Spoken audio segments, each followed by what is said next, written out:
اے ایمان والو، نہ تو اللہ اور رسول سے خیانت کرو اور نہ اپنی امانتوں میں خیانت کرو، اور تم ان باتوں کو جانتے ہو، اور جان رکھو کہ تمہارا مال اور اولاد بڑی آزمائش ہے، اور یہ کہ اللہ کے پاس نیکیوں کا بڑا ثواب ہے۔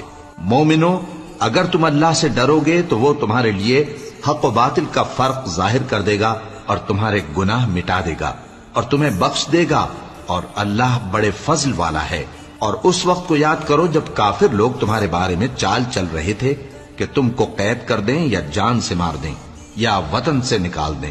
تو ادھر تو وہ چال چل رہے تھے اور ادھر اللہ تدبیر کر رہا تھا، اور اللہ بہترین تدبیر کرنے والا ہے۔